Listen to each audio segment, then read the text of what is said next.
When a political party releases a second manifesto just days before an election, you know something went terribly wrong. Today we're talking about Jamaica's opposition party and their desperate attempt to save face. Imagine this. You're running for office, you release your big policy document, and then people start saying it looks like it was copied from your opponent using AI. That's exactly what's happening to the PNP right now. And their solution? Release another manifesto.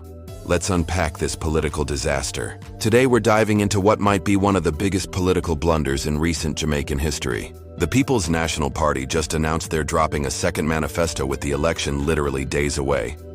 PNP General Secretary Dr. Dayton Campbell, in an interview on local radio on Wednesday, confirmed that a second manifesto will be launched. He didn't state when exactly or the real reason why the PNP is launching the second document, choosing instead to display his political wit. If you're thinking, wait, why would they need two manifestos? You're asking the right question. So here's what went down. The PNP released their first manifesto with all this fanfare. 10 pillars covering everything from justice to education to infrastructure. Sounds good, right? Wrong.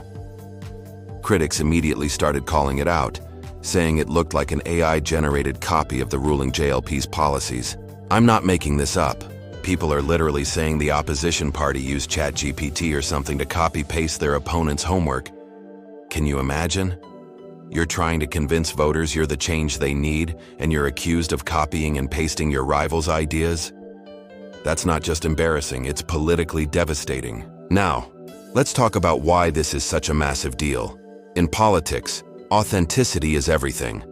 Voters need to trust that you have original ideas, that you've done the work, that you actually believe in what you're promising. When you're accused of copying, especially using AI, you lose that trust instantly. It's like finding out your favorite artist doesn't write their own songs. Except this is worse because these people want to run the country.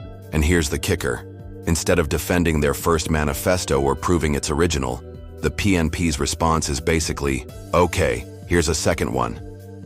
That's like failing a test and asking for a do-over. It doesn't exactly scream confidence, but here's where it gets interesting. This second manifesto move? It's a huge gamble. Let me break down both sides. The bad. By releasing a second manifesto, they're basically admitting the first one had problems. It's like saying, yeah, we messed up, here's take two. That damages credibility even more. Voters are going to wonder, if you can't get your manifesto right the first time, how can we trust you to run the country? The potential good. If, and this is a big if, they nail this second manifesto, make it clearly different from the JLP's policies, and show real, costed, concrete plans, they might be able to turn this around. They're saying they've done extensive consultations, they've identified funding sources. If they can prove that, maybe they can salvage this situation. But let's talk about timing because oh boy is this bad timing. The election is September 3rd, that's days away. Voters have already made up their minds. Dropping a second manifesto now is like trying to change your Tinder profile during a date. It's too late, the impression is already made.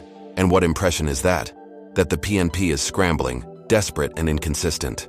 So what does this mean for Mark Golding and the PNP? Honestly, it's not looking good. They're trying to talk about inclusivity and community engagement. But all anyone's discussing is this AI copy scandal and the bizarre second manifesto move. In politics, controlling the narrative is crucial. Right now, the PNP has completely lost control.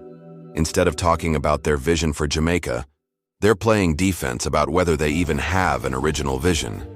This situation is a masterclass in what not to do in politics.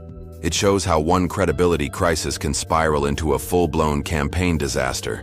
The PNP went from being a serious opposition party to looking like they're making it up as they go along.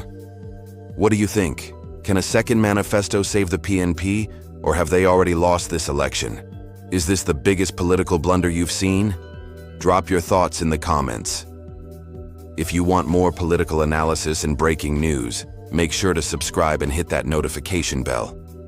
I'll be covering the election results live, and trust me, with drama like this, you won't want to miss it.